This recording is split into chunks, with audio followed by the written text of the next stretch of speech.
Right, there you go, starting. There you go, you're live now. Okay. Good evening and welcome to Bletchley and Fenley Stratford Town Council full council meeting. Good evening to everybody on live on YouTube. So item 1 on the agenda, any apologies for absences? We have apologies from Councillor Kennedy and Councillor Hume, who said he'll be late. Item 2 on the agenda, to any declarations of any interest from any of the councillors? No? Councillor Kelly Wilson. Sorry, just to make you aware, Chairman, that I live in Newton Lees and I live about 100 metres away from the landfill, which is on the agenda tonight. I am involved in a campaign to close the landfill. The council has had a previous position to support that campaign, and so I do not believe I have a pecuniary advantage by speaking about the landfill this evening.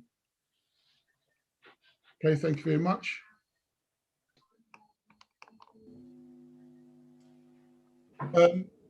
Councillor Bedford. I would just like to say that I'm almost in the exact same situation as Councillor Kelly Wilson, so rather than repeat him, yeah, but I will still be voting on anything. Okay, thank you very much. Yeah, that's good.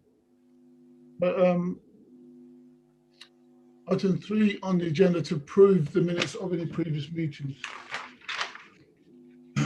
So to approve the meeting on 23rd of March, which was full council, on page 1, page 2. Any comments on page 3? And on page 4. Page 5. Page 5, Chairman. Yeah. It's the FC 2021-212, the allotment. It's paragraph 5. I think we just need to clarify that what was actually meant in that was 70. It's the last sentence. It makes it appear to people that it was anyone who lives in the Stoke Hammond area. It's not. It's Newton Lees residents that reside, Newton Lees residents that are in the bit of Newton Lees that form part of the parish of Stoke Hammond, if that gives them clarity. Yeah. Okay. Everybody happy with that? And then page 6. If there's no objections, I'll be happy to sign them. Jill? Yeah, I'll get that slight amendment put in for you.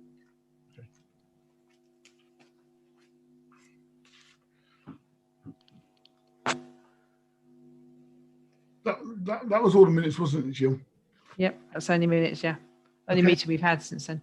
Yeah, so item 4 on the agenda, public speaking. Is anybody from the public that is here to speak? No, I think we have Angie with us, but I think she's now decided not to speak. Yeah, correct, Chair. I'm really just here to listen to the presentation by the Burger King developers. And you will not be you won't be answering any questions regarding, because it will be down to councillors. Is that correct? That may well have been them ringing me. Want me to hang on for a little while?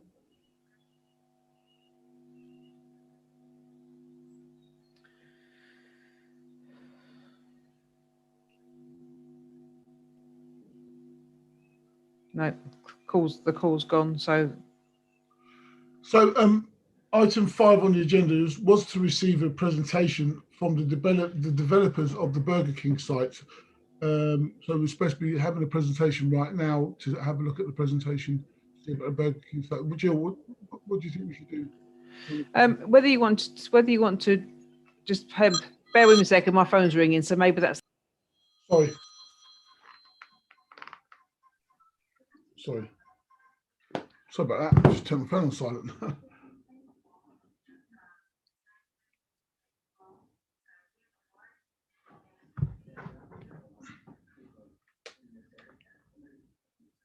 Are you trying to find out, Jill?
Hi. Yes, that was Burger King. They're struggling to get on with their IT, so they said could we give them sort of 5-10 minutes, and they'll just get on. Because I think it's probably beneficial for them to do their presentation. Yeah. Should we go? So the item 6 on the agenda then, and it would be section 3. Is it Walnut Drive? Yep. So it's the land rear of Walnut Drive on item 6. If we move past the Burger King side of things. This is the revision to the original proposal that Milton Keynes Council made for the properties. Here's Duncan now. And they've made a revision to the plan, and they've moved one of the properties around. So this is actually for us to comment on the new. I think we originally opposed it for Hi there. Safety issues. Sorry, can I just say the other members of the project team, including those presenting, will be joining us very shortly. I've just circulated the link to them. So okay. All right. Okay. We're just going to do one of the agenda item now, Duncan. Then we'll come back to you. Sorry. Karen, Jill. Yes, this is just an amendment to the original plan. There was a number of objections with regards to safety issues with the plan they had put in, and this is just an adjustment, I think, to one of the houses on the site. So this is a new plan, and it was sent out in your pack. We put that one plan in because it was only small. So this plan's been resubmitted. Yes. So any comments from members?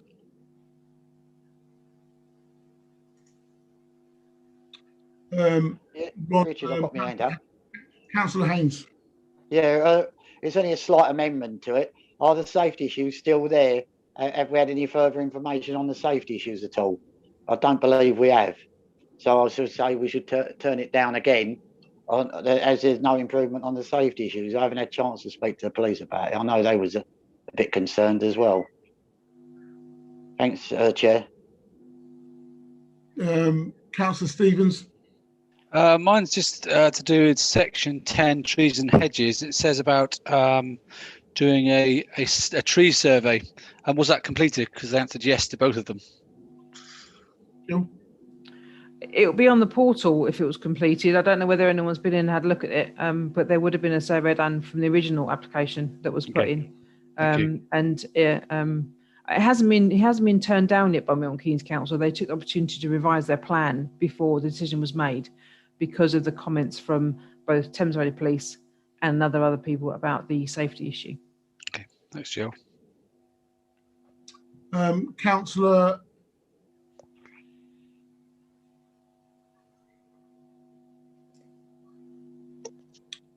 Yeah. Yeah. You're going to say the name? Is it me? Yep. Yeah, I support it. I think it looks pretty good. A cosy little place to live. No problem with it whatsoever. And they will be my neighbours. That's it.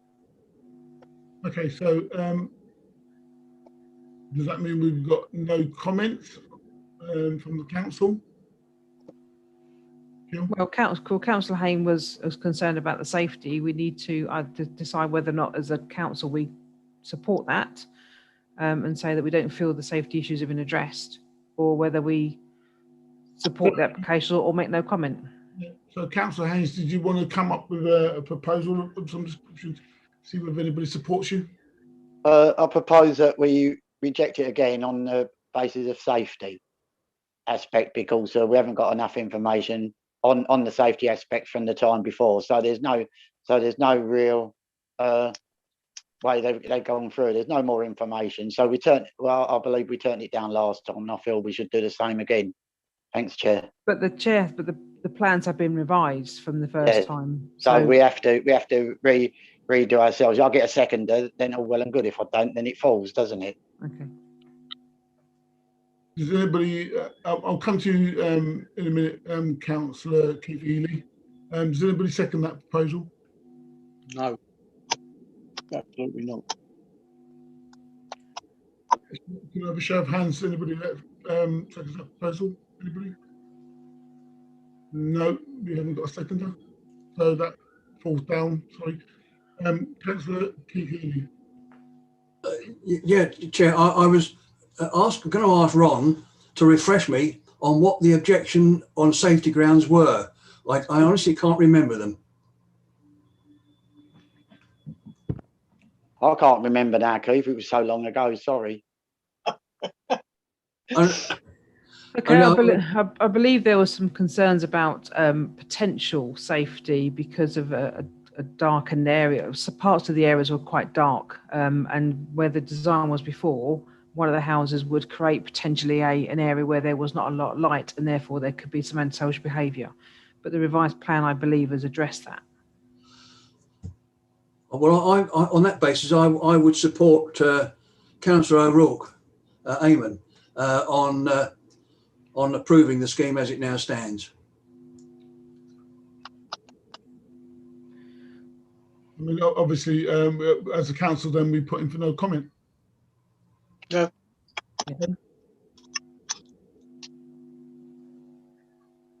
All in favour for that? No comment. Just a show of hands, please. Well,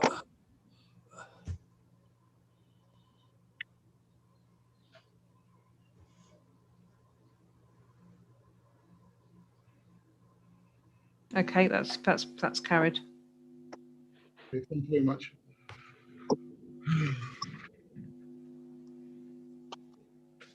Okay, so we go back to item 5 on the agenda, to receive a presentation from the developers of the former Burger King site and a planning application on the 21st of the 7th.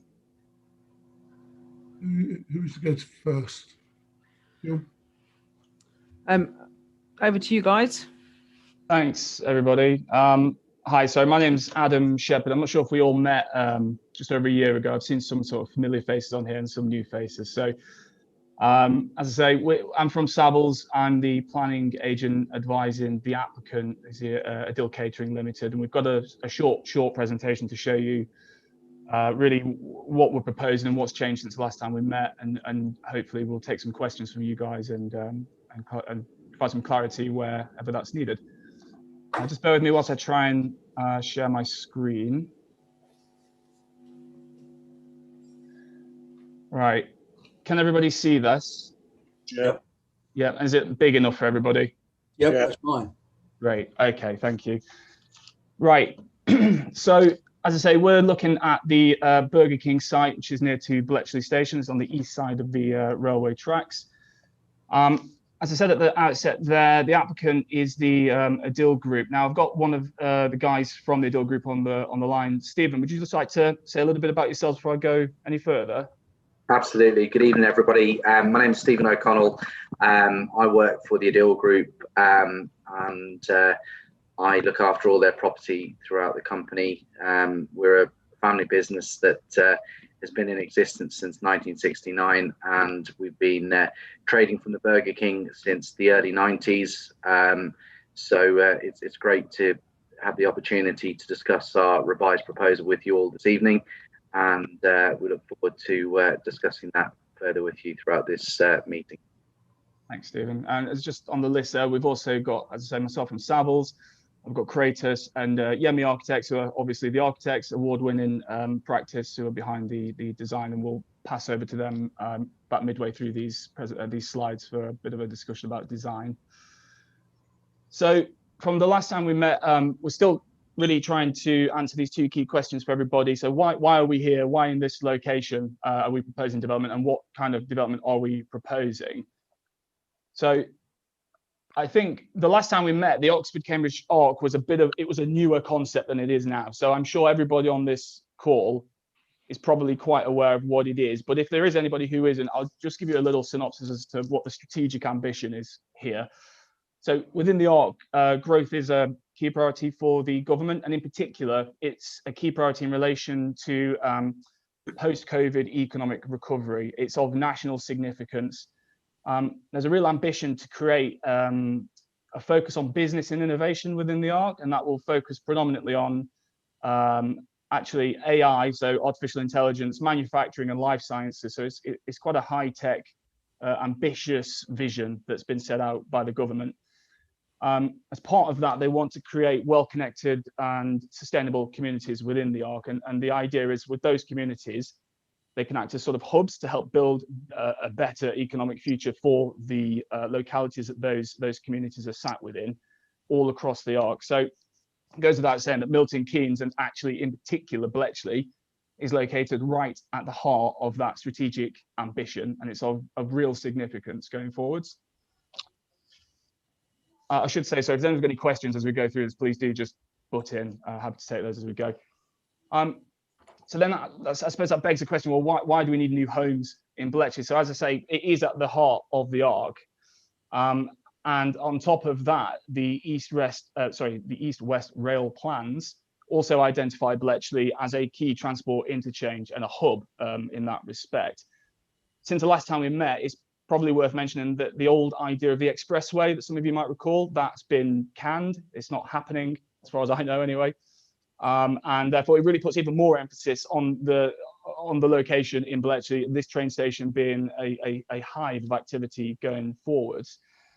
So we want to be seen to be delivering new homes in these well-connected places, because that will play a part in delivering the growth ambitions that the government set out at that strategic level, and it will ensure sustainable economic growth for local businesses in that area.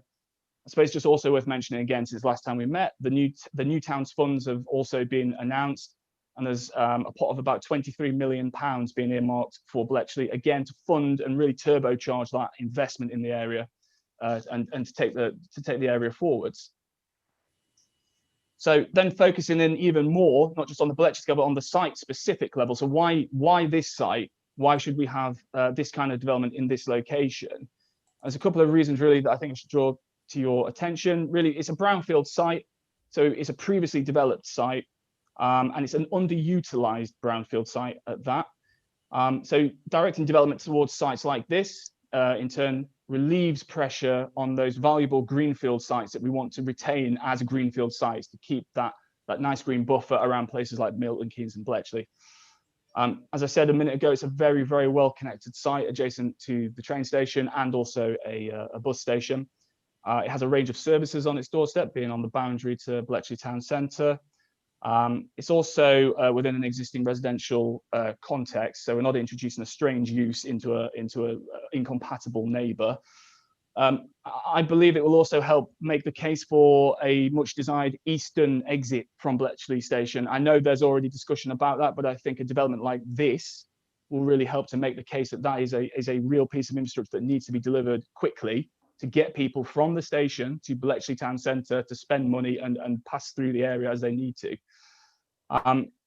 In addition to that, I think this development also creates a new community to sit within an existing wider community and hopefully drive additional footfall into the town centre, again, to spend money in places that we think it should be going.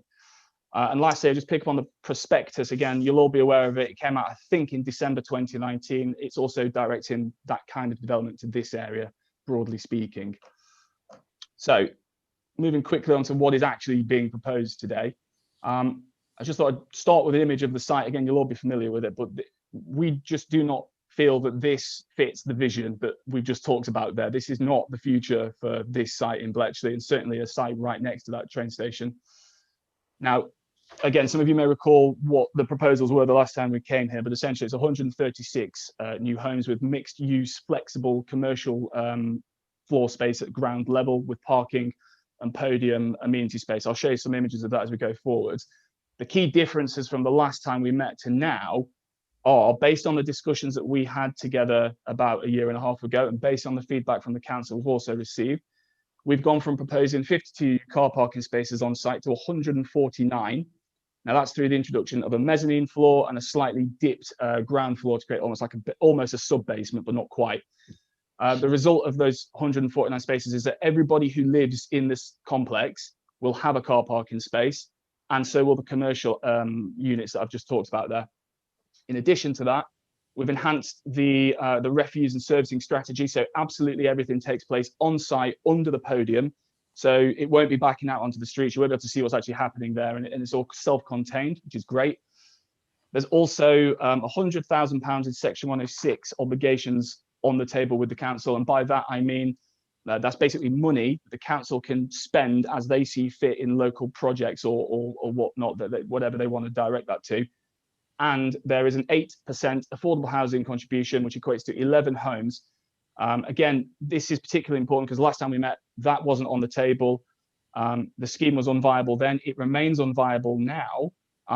And the world, as you know, has moved on dramatically post-COVID, especially for catering businesses such as Adil Group. Things have really, really changed. And we put that aside to try and put our best foot forward here and do absolutely everything we can in terms of affordable homes and contributions to the council.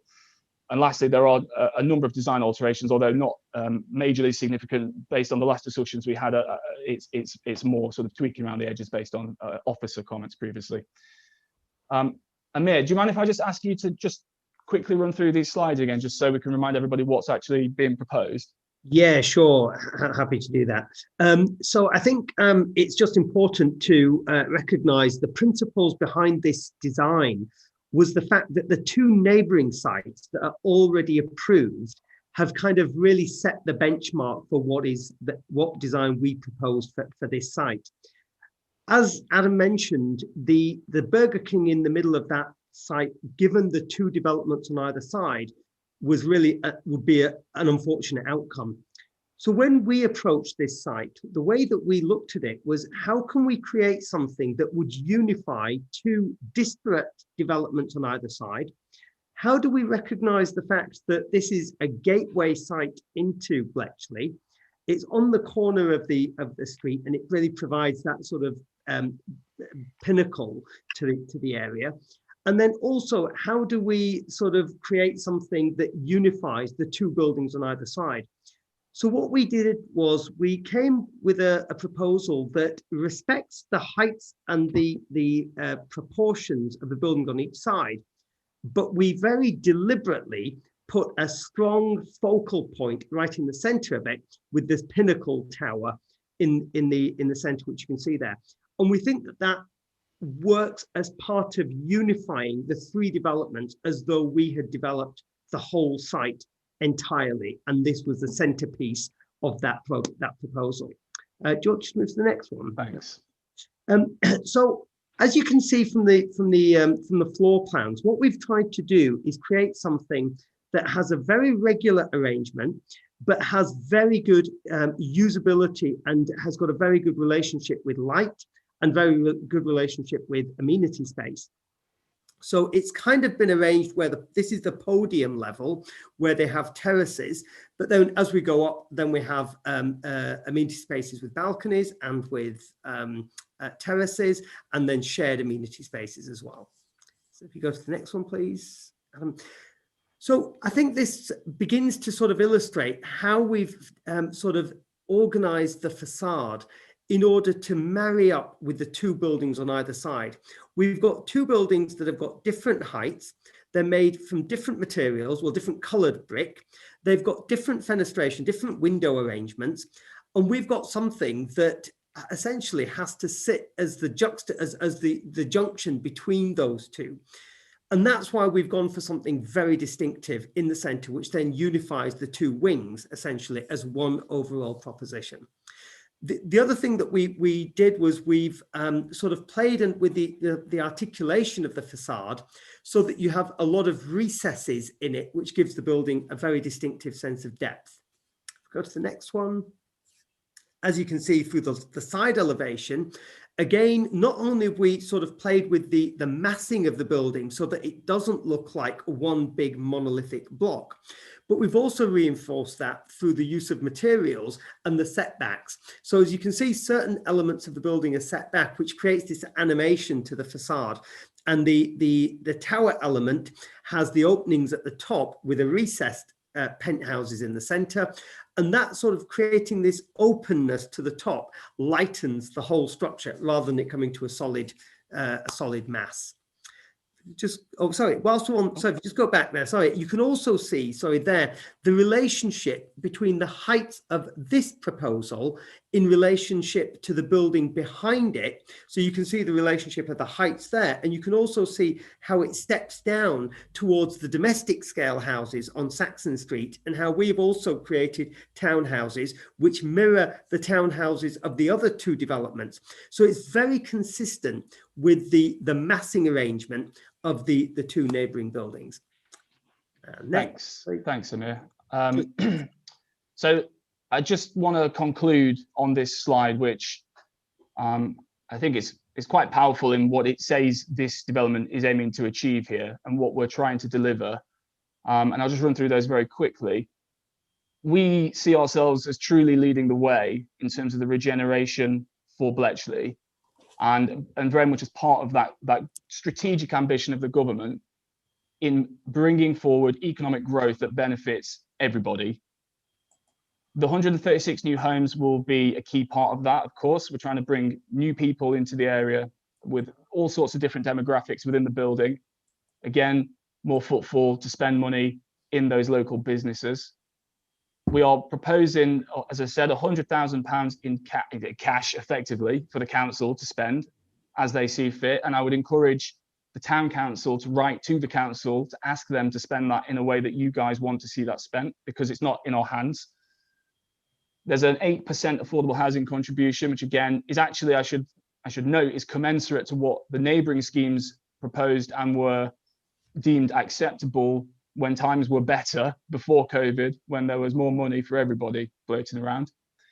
We're proposing 277 square meters of flexible floor space on the ground floor. You can see in this image what that may look like. It's a mock-up, of course, but that can be anything that we want to bring forward. Again, in discussion with you guys, it can be retail, it can be restaurant, leisure, it could be a GP surgery, it could be a gym.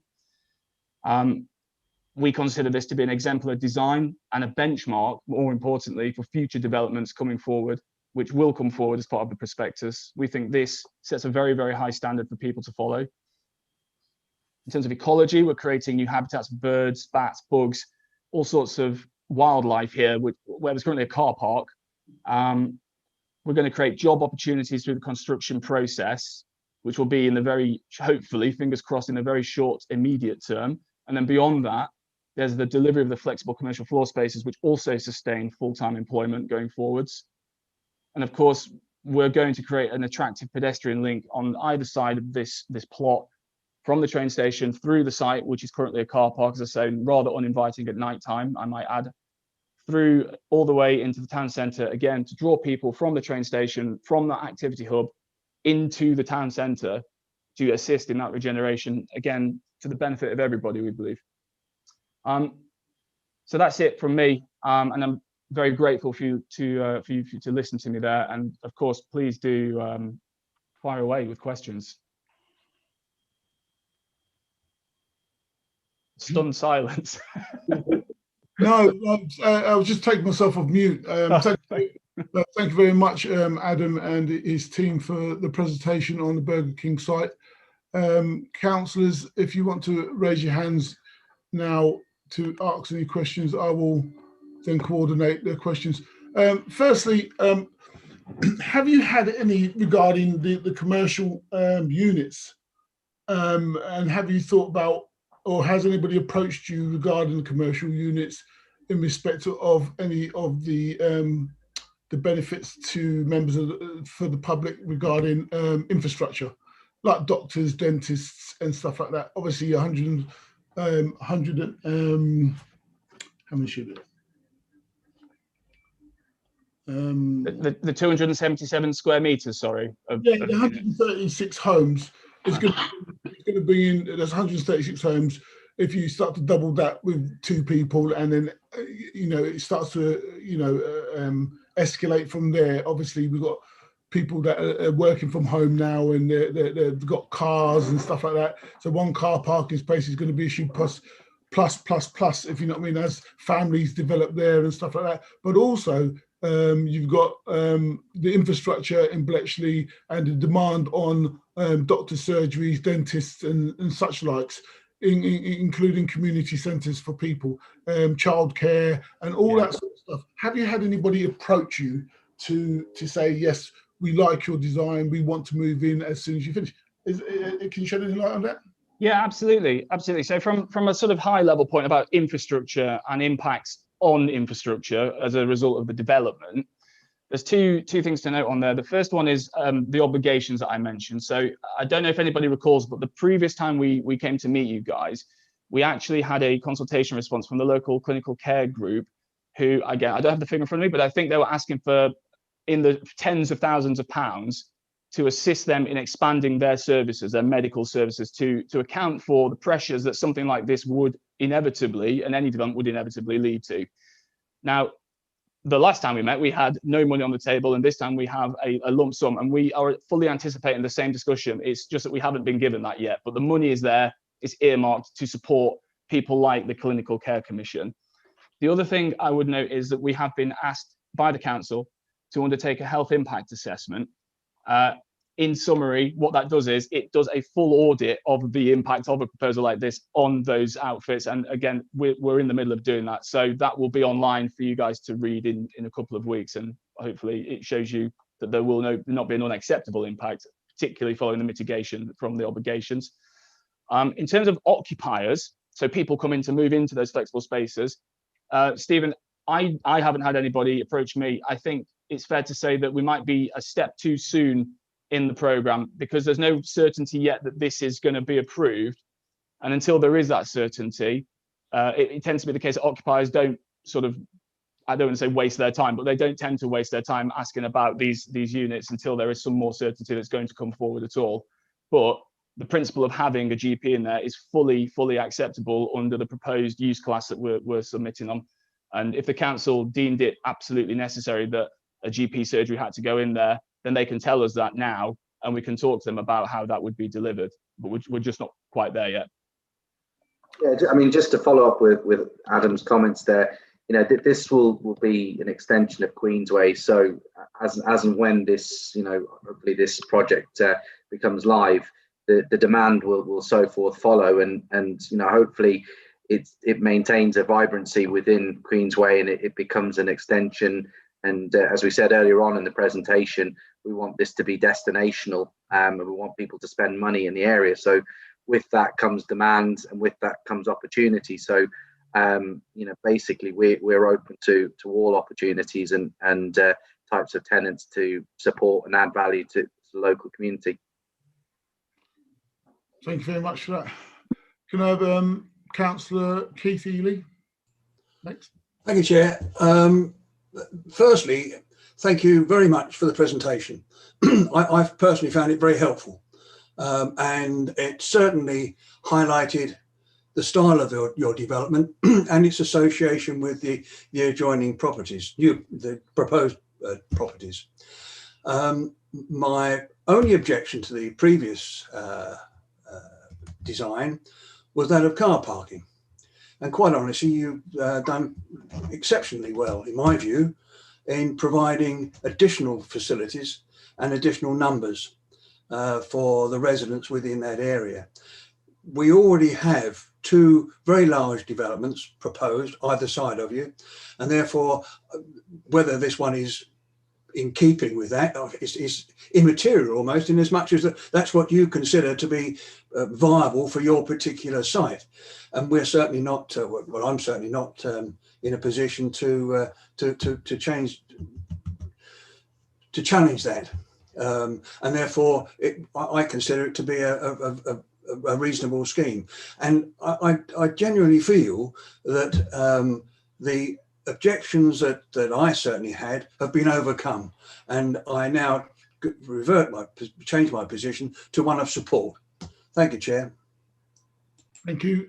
Councillor Rock. Right, can you hear me okay? Yeah. I'm off mute, yes? Yeah, you're fine. Okay, right. This is one of the best ones on the Albert Street corridor, which we've been involved in 14 years of this, where I've been supporting the East West Rail. And this design is fantastic, and I support it all the way. And they must go for an east-facing station now, if you're going to have, especially if they're going to be upmarket apartments, which I hope they are going to be. So I support you all the way. Thank you, Councillor. Councillor Ed Hume. Hi, just a couple of questions really. One is around, it's good to see that the car parking provision has increased and there's at least one car parking space for each flat. And given the nature of Milton Keynes, people do move around in cars, so it's important that there are the spaces there. What other ways are you going to do to encourage active travel within Milton Keynes? For example, use of the local bus services, MK Connect, and cycling is one of my questions. I'm also very concerned to see actually the level of the S106. It seems, and affordable housing, it seems quite low for the size of this development.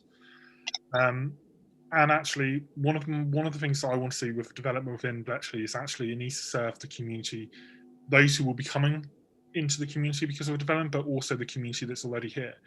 And for many people, not just in Bletchley, but across Milton Keynes and across the country, housing is really unaffordable. And let's not even go into, and this is something that I think is an issue, not just in this development, but across the country, and the definition of affordable isn't really affordable, in my view. So I'm even more disappointed to see the low numbers of affordable housing not meeting the Milton Keynes expectation with development. And on that basis, I would probably want to object to this, because actually I think it's really important that we have affordable homes in a good mixed development. So yeah, that's one of my concerns in the low level of that. Would you like me to respond, Yes, Chair? if you can, yes, yeah, and Councillor Hume, thank you. So I think there's 2 principal issues here. One is about effectively promoting other modes of transport, and the other is to do with the 106 obligation of affordable housing. In terms of the site, I don't need to remind you again that it is incredibly well connected, and actually we've gone as far as I think we can go in terms of providing car park spaces. I know that is a major concern, and we've listened to that. But to bolster our approach in terms of transport, we've also proposed hundreds. I apologize, I don't have the figure in front of me, but it's many hundreds of cycle parking spaces on site, which are all safe and secure to encourage people to take that mode of transport. We are also going to promote an active travel plan. So for anybody who moves in, they get basically a brochure which is produced by our transport consultants, which identifies all of the available alternatives to the private car. So that'll be all of the bus services, and when they're available, it'll obviously direct into the cycle storage I've talked about. And it's something that we give them for free, and we try and encourage people to get away from use of the private car. So we also have the obligations, of course, which again, if the council deems it necessary, we can put that into further infrastructure, such as additional bus services, for example, in the area. On Section 106 and affordable housing, so there's no getting away from the fact that this is not a policy compliant level of affordable housing, because policy requires 31% and we're at 8%. The problem is that it's a very expensive thing to develop, and it was expensive the last time we spoke over a year ago. It was expensive then, Now, since that time, I'm not going to rely on COVID as a sort of a catch-all excuse here, but that has absolutely decimated the industry, and money is not freely available anymore. On top of that, we've actually introduced that mezzanine and the basement build to accommodate the car parking that we really wanted to respond to as best we could. That is an incredibly, as in multiple millions of pounds, expensive addition to a scheme that was already not viable. We have done the best we can to provide affordable housing on this site. And I think it's one of those things where we would obviously like to provide more, because it really sells the case to the planning committee in a few weeks or months whenever we meet them. It helps us get us over the line. So this isn't something that we're doing cynically. We would love to provide as much as we could because it helps us achieve what we want to achieve. And in this instance, it really is at the maximum. And we think that that is appropriate in this instance because of the viability. So again, Councillor Hume, I'd love to meet you on 31%. I truly would, because it would help me. But it really is the best we can do in this instance. Okay, thank you. I would just echo, sorry if I may, Chair, just to echo on that in terms of affordabilities and accepting that not everybody can afford the types of private housing that's available, but there is also the opportunity that properties could be available for rent as well. So those that aren't fortunate enough to have a deposit saved, there is that ability for the rented market to potentially take occupation there as well. Okay, thank you very much. Councillor Kelly Wilson.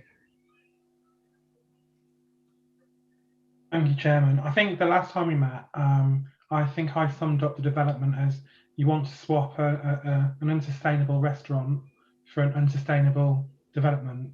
I echo some of the so firstly, I see the need for development of this site, and I voted in favour of the two neighbouring properties, and I suppose if anything, my concern is actually about the section 106 and where, how that is being funded, and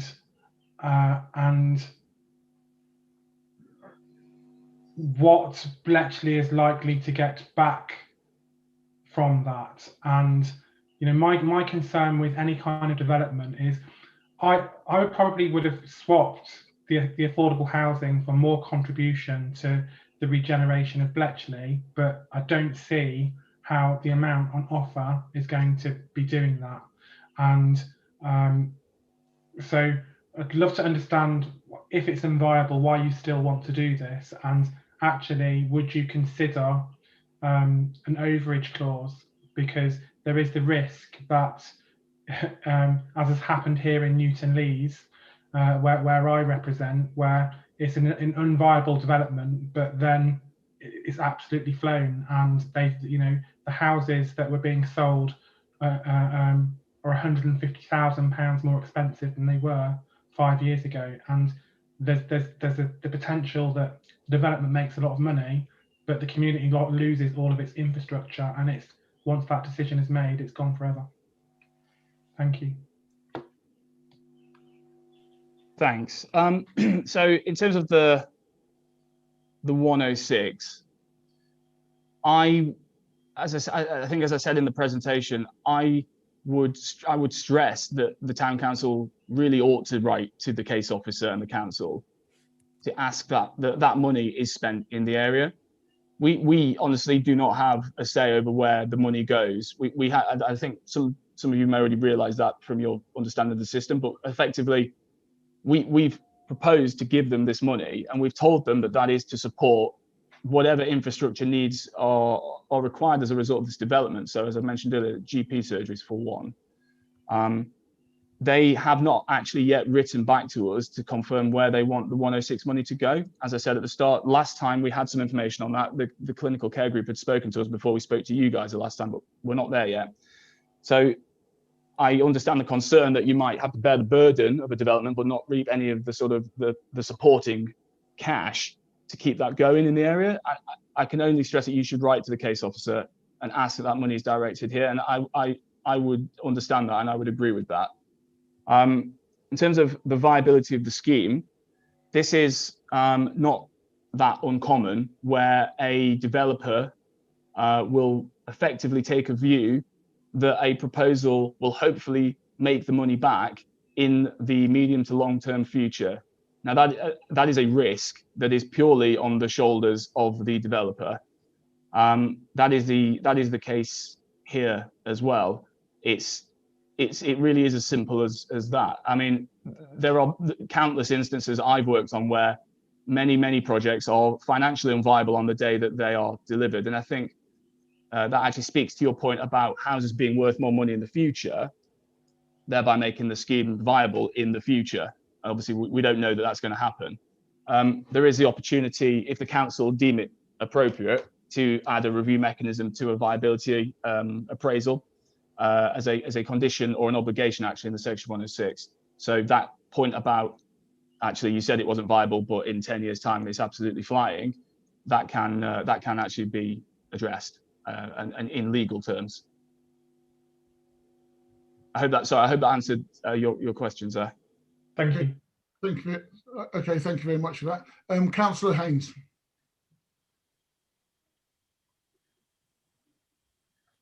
You're still on mute, Councillor.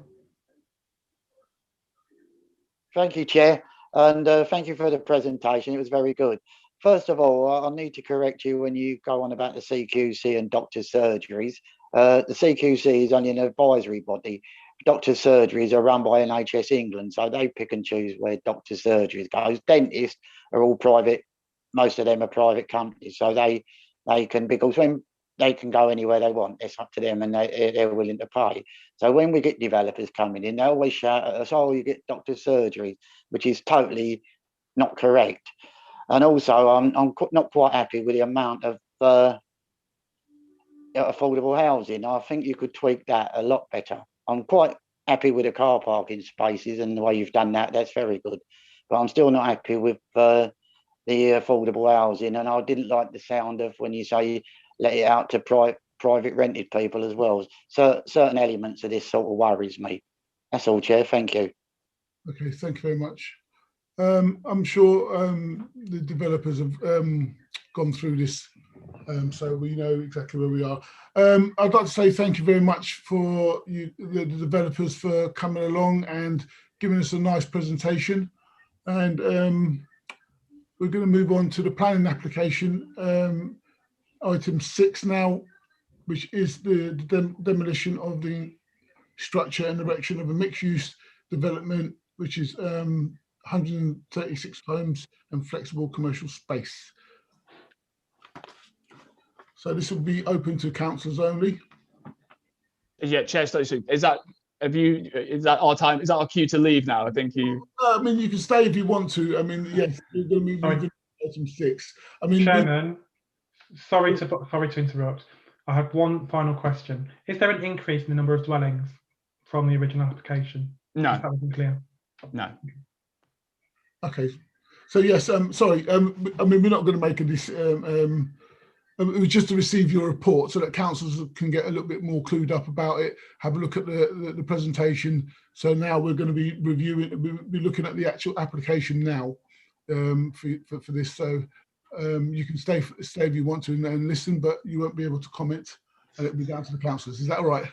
I think it might be a time for us to leave for you guys to discuss in detail. So what I would say is thank you very much again for listening to us. I hope we can count on your support in due course, but obviously we don't know that today. And Stephen, is there anything you wanted to add before you leave?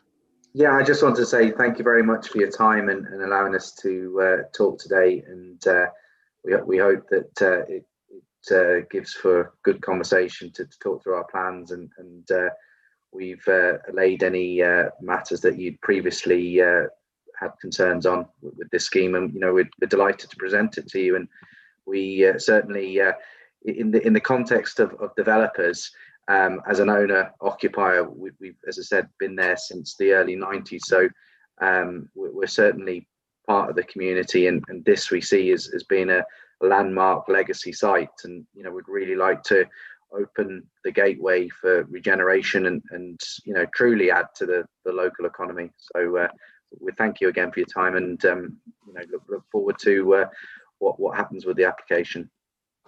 Thank you, guys. Could I just say as well, could I possibly just, if no one has any objection, just listen to the discussion? I won't obviously say anything. Yeah. Is that okay? That's fine. Can you put yourself on mute? Yeah, absolutely. Yeah. Okay. Thanks then, everybody. Thank you. Bye now. Bye. Evening. So moving on to item 6 on the agenda is, like I said, opening it up to councillors.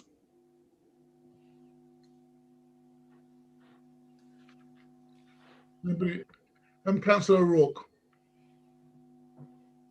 I support it wholeheartedly. So I was concerned about Burger King for a few years, but they stepped up to the plate as far as I'm concerned. That's it. Councillor Keith Ely. I would propose, Chair, that we support the application, or approve the application, beg your pardon.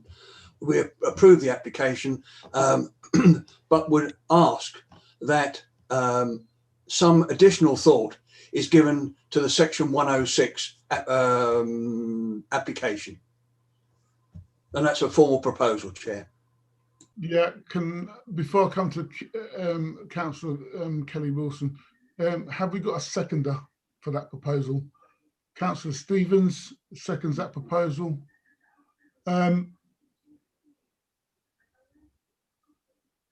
Right, we've got a seconder for that proposal. So, Councillor Kelly Wilson, can we hear from yourself? Keith, you won't be surprised that I want to ask for an amendment to.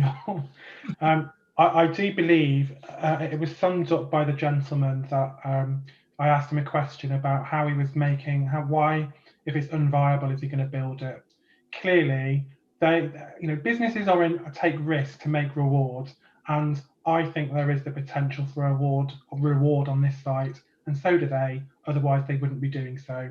I think if we are going to come in under on the affordable housing, and it's likely because it's at a similar level to the sites next door, that's going to be granted, that we should be formally requesting an overage agreement to the Section 106, so that actually if it does become viable in the future and makes a profit, that we can have some of that reward towards the redevelopment of Bletchley.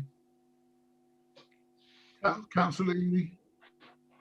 I hear what you say, Ethan. I just thought that my addendum to the approval would have covered that point. In other words, that we support that if it does become more profitable, that the Section 106 is increased in proportion. If I can put it that way, Ethan. But overall, I mean, the gist of your amendment, I support and I would accept as my proposal. Okay, Councillor Hume. I disagree with the proposal. I disagree with the angle. I completely understand why Councillor Kelly Wilson suggested what he suggested, and it's a perfectly reasonable amendment.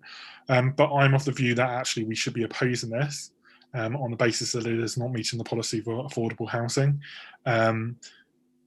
What quite often happens with developers is actually they will argue that a few as they start building that it's not viable, and they will reduce the amount. It's very unusual. My understanding is it's very unusual that it would happen the other way around. So on that basis, I would want to oppose for not meeting the affordable homes. Okay, so thank you very much for that. So we have a proposal. We have a seconder. All in Councillor Wyman. Can you take yourself off mute?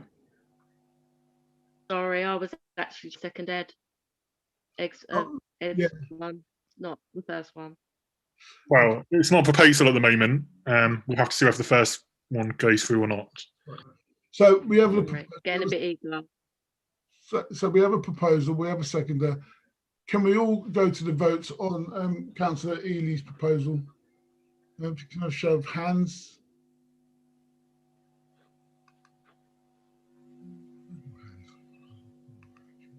2, 3, 4, 5, 6. Have you got that, Jill? That's carried. That's carried. So, 7. So, can you put the hands down? Anybody against? Have you put all the hands down Yeah, first? hands are down now. Come. So, anybody against? 3. 3. And any abstention?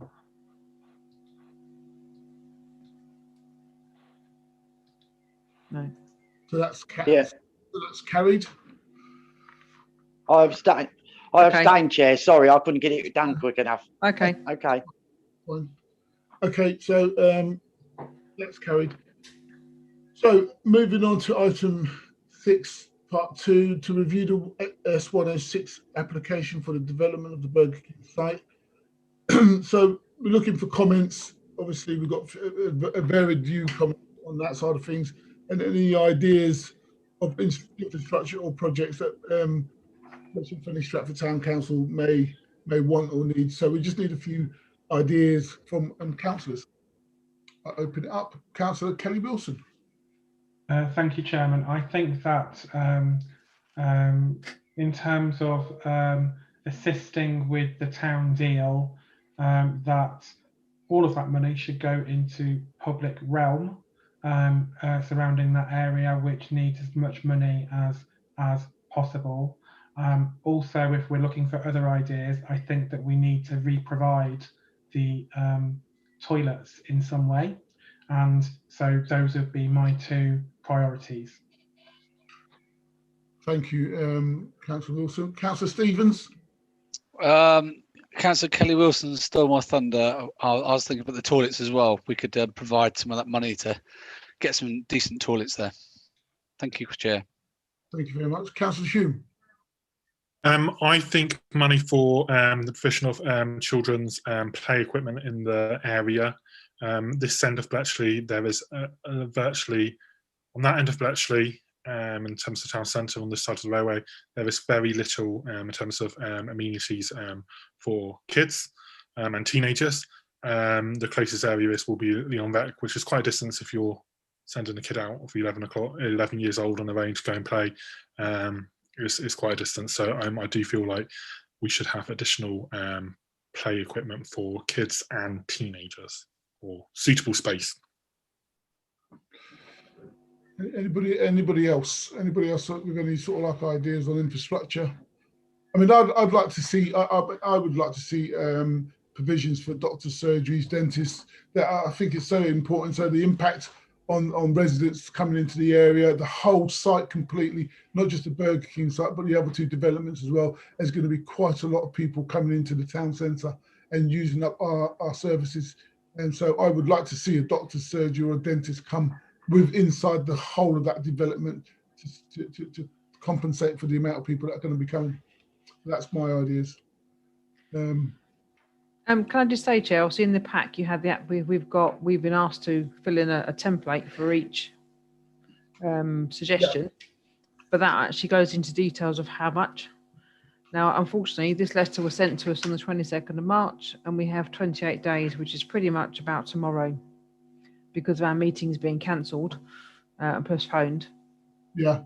So, with regards to a need to detail, the form suggests that we need to give ideas of how much for each one, which one we wanted, what sort of contributions, and what their justification is, and evidence it. Be doesn't give us a lot of time, does it? I know, to do anything, and it's a lot of work. Do you know what I mean? So, I mean, I think that we need to sort of like think about the town deal. I think that Councillor Wilson's idea to put the money into the and all the toilets and everything else is a very good idea. We're always struggling with that side of things. Parking is going to be another issue with inside the town centre. You know, again, Councillor Hume comes up with a good idea for play equipment and play for the youngsters. I mean, these are all very, very good ideas. Do you know what I mean? So, you know, what are we mindful to put down in council? As you say, it's not a lot of money. It won't go very far. And actually, the 277 square metres of space is not particularly large when you think about the areas they're talking for the retail and everything else. So we just have to, I mean, I can talk to the planning officer tomorrow and ask him if we can extend that timescale.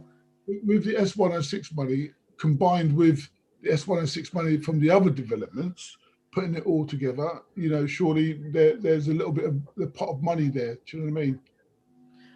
I'm not aware what the other Section 106 agreements were, if there were any for the other two developments, because they were way before my time. Councillor Hume. Yeah, can I just comment on this? So the 100K has been suggested by the developers. That's not been suggested by us. So if we feel there is a need for something, and it goes above 100K, and because of the nature of this development, actually it means that we need, for example, there'll be more families there, so we need more provision for kids play equipment. Then we should be saying that. And if it comes to more than 100K, it comes to more than 100K, that's for Milton Keynes Council to negotiate then with the developer, that S106 money. So we just need to outline what we need, maybe give an estimate in terms of how that costs. I think we might have some information for maybe other developments of how much play equipment costs, and for maybe Newton Lees and such, and we can use that on the basis of our comments on this. Councillor Wilson. I was going to say, in terms of justification, I think there's a lot of work. The reason that I favour kind of the town deal things, because we've had those two conversations about public realm and the toilets already as part of the town deal. And I'm worried about kind of the evidence collection. And I don't know that we have got the... whilst we kind of understand anecdotally, I'm not sure that there is documented evidence on the, you know, on what playgrounds are in what state, and whether it will just end up in elongating the conversation. Yeah. Jill, do you want to come in? And I agree with Councillor Kelly Wilson. The template asks us for quite a lot of information which we don't have. My concern would be that we'd be making some suggestions and there would no justification, no evidence for them, other than, like you say, anecdotal. We all know the toilets really could do with being completely modernised, but that may, as Ethan says, may come with the town deal. So what, I mean, Councillor Haynes, quickly. Yeah, couldn't we just ask for more time, because it's been because we've had the council meetings. I can't see why they wouldn't give us more times owing to the funeral. Say a week or a fortnight longer. I don't think it'll sort of hold anything up, will it? So it gives us a bit more time to get some ideas through and the costings. See, most of this is time sensitive, isn't it? So that's. Well, I wouldn't have thought so, Chair. I would have thought they would be able to give us at least 2 weeks. You know, it's worth asking anyway, if Jill can. Okay, thank you. Okay for that. Thank you. It's still a very short time for us to gather evidence for some of the suggestions for those things anyway. It's not, you know, it's not like we have things in our back pockets ready to go. So what is it that we can do on this subject now with this form? What can we do? Councillor Hume. See, I just wonder, Jill, is it worth asking the planners what kind of evidence they need for the items that we've suggested, and then I mean, it's quite clear that the issues that we've suggested are things that we want to pursue in terms of S106, and it's whether we start to ask those questions of planners, what evidence would be needed to support those things, because they'll probably be able to say what would work and what wouldn't, and then we can go from the extension would be also useful to fill that in. But I think we've got a general direction of what we want the S106 to be. And actually, I think we can possibly agree to that tonight of what we think it should be, and then we can form more detail on the evidence base. Okay, Councillor Wilson. Can I make a proposal that we ask for 100,000 towards public realm, £50,000 towards public toilet reprovision, and £50,000 towards play equipment, and you know, that sees where it goes.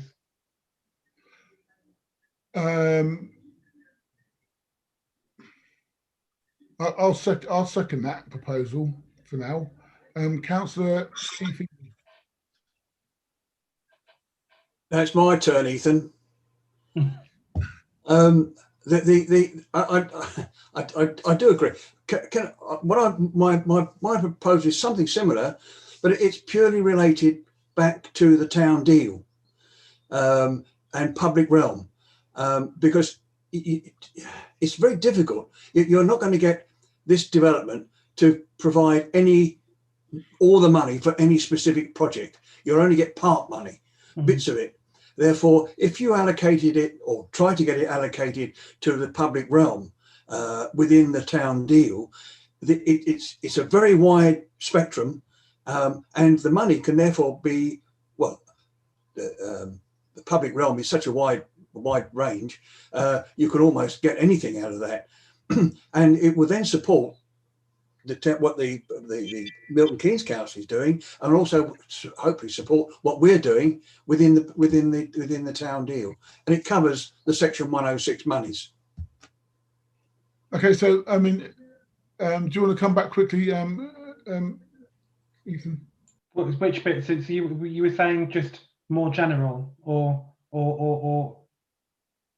Yeah, I'm just saying leave it at as public realm within the town deal.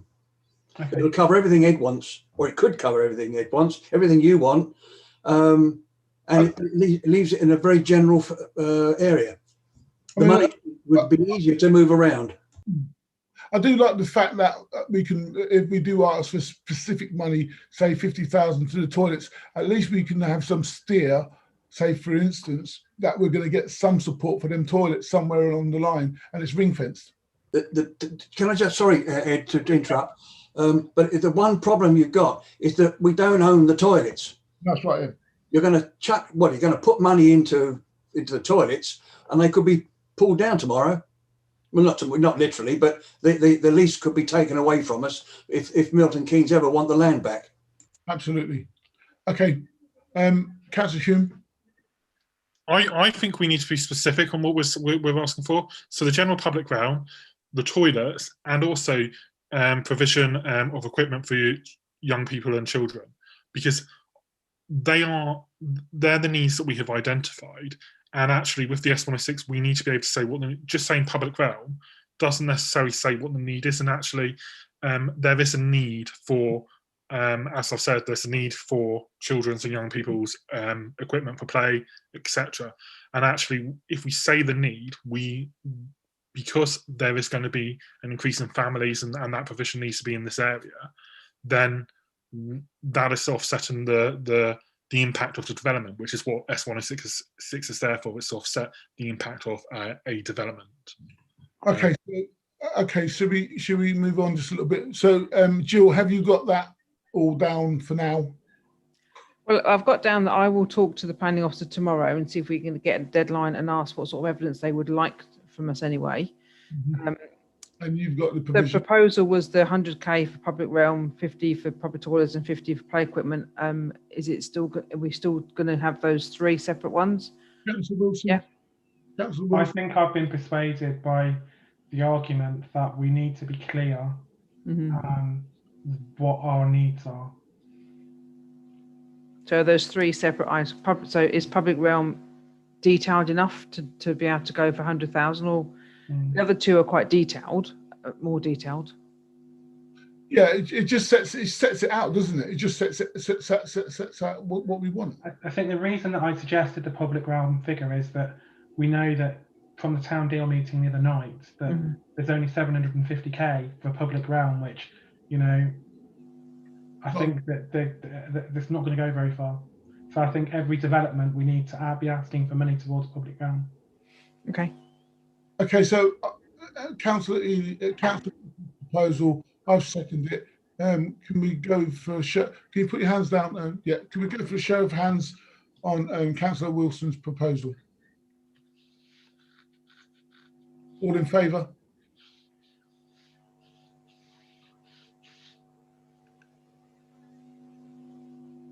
Yep. That's everybody. Any objections? Any objections? Anybody abstaining.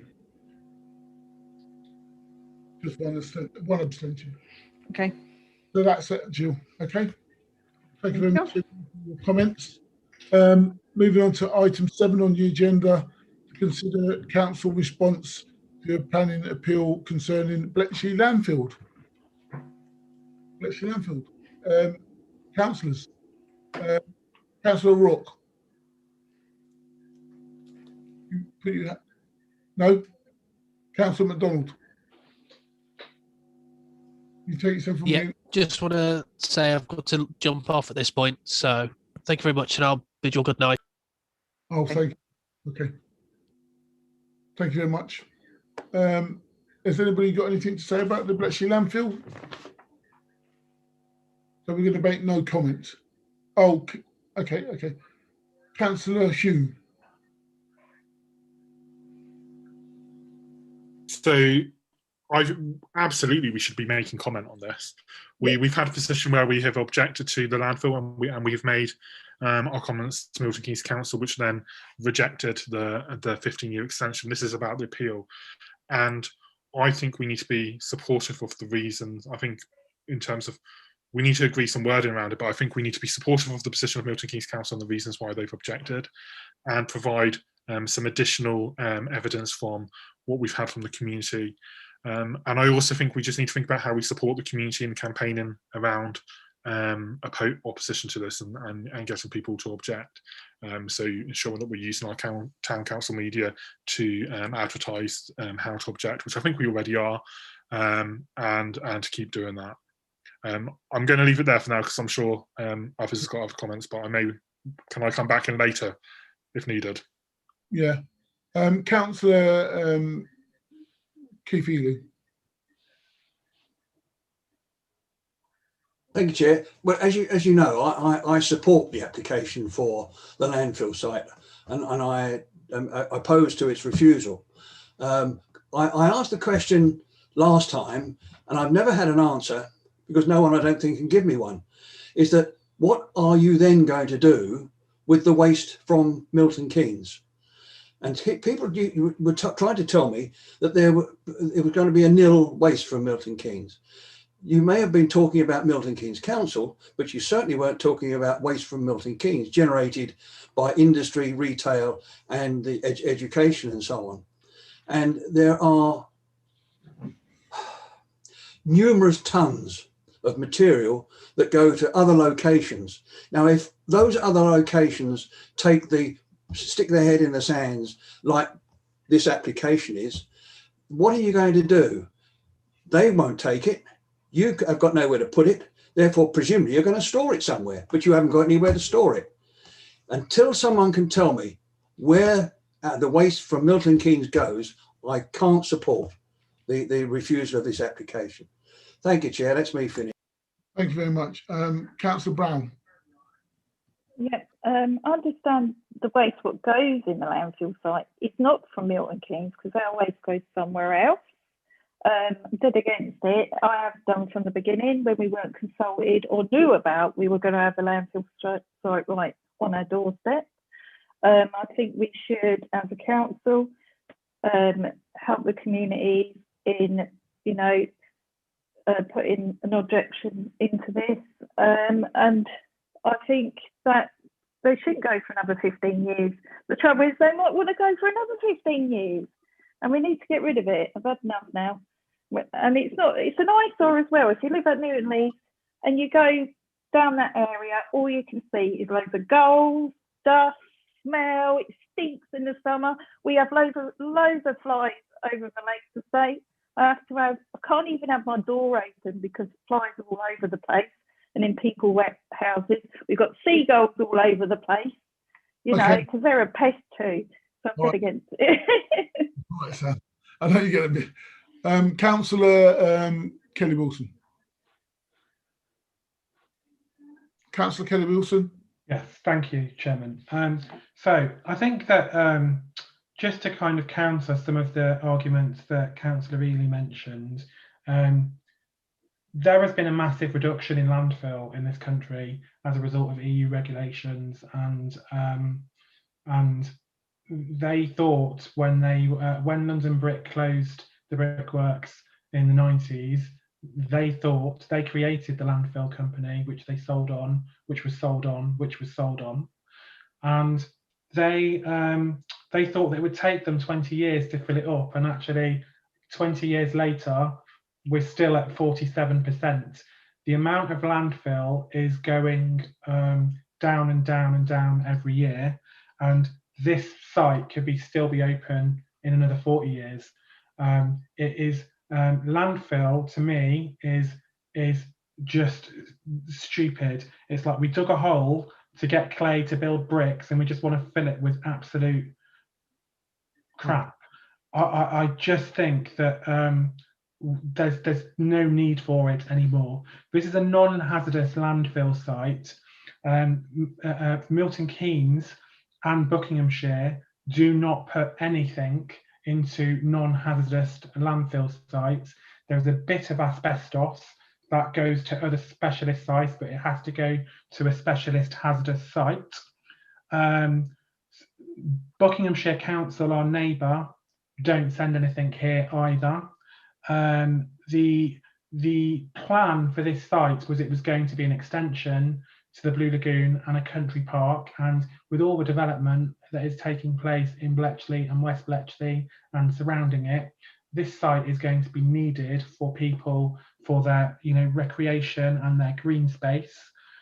In 2007, they asked for an extension and it was turned down by Milton Keynes Council because it would hamper redevelopment of the site. So if this stays open, we're staying open for people who live nowhere near here, and for every for the 250 HGV lorry movements that they want to have every day, each one of those lorries will spill collectively they will spill 1 ton of CO2 for every mile they travel to Milton Keynes.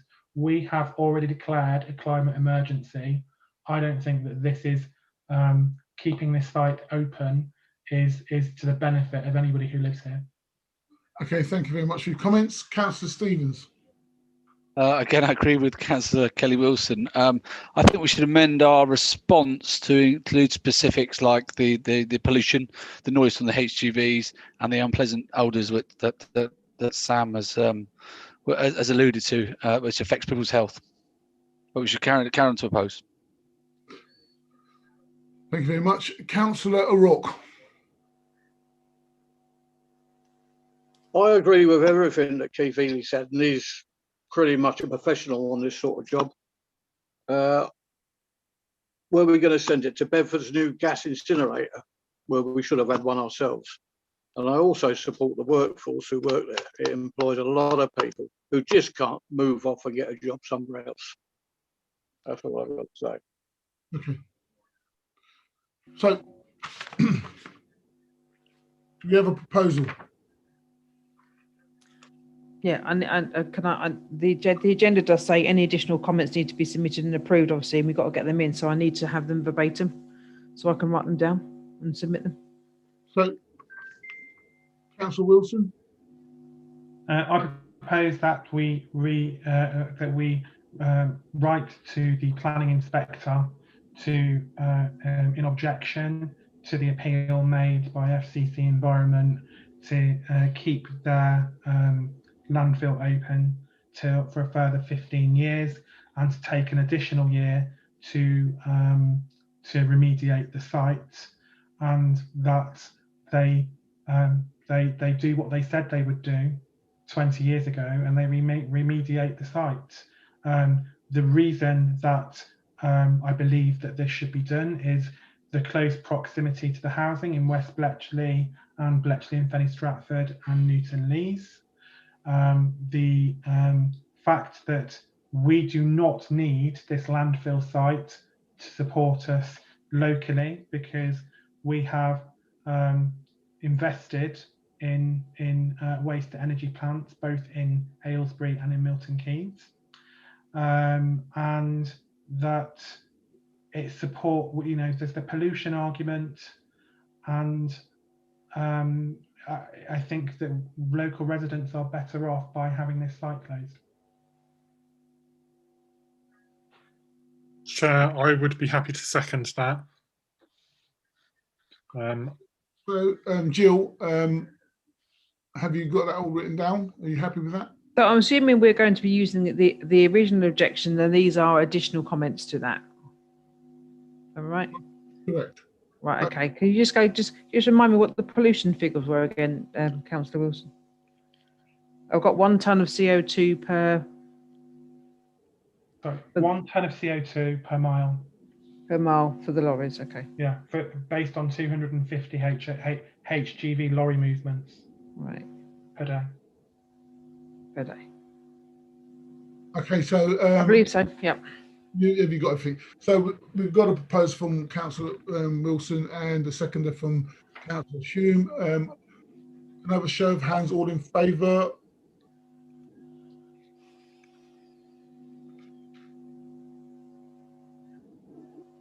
Okay.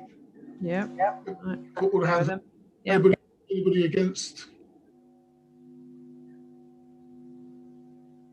It's carried. Yeah, and yeah, that's carried. Any abstentions? No. Of course, Danny. Yes, me, Chair. I'm Ron. Okay, that's fine. Yeah, can we get all hands put down? Okay, thank you very much for that. Moving on to item 8. To note the closing accounts for the financial year 2020-21 and to note the timetable of arrangements for the year-end procedures, including approval of annual returns and internal, external audit arrangements. To note. Any comments from anybody quickly? That's the note. Cool. Okay. We're moving on to item 9 on the agenda, and I believe we will be going into a confidential as we're talking about leases, money and stuff like that. So we will be excluding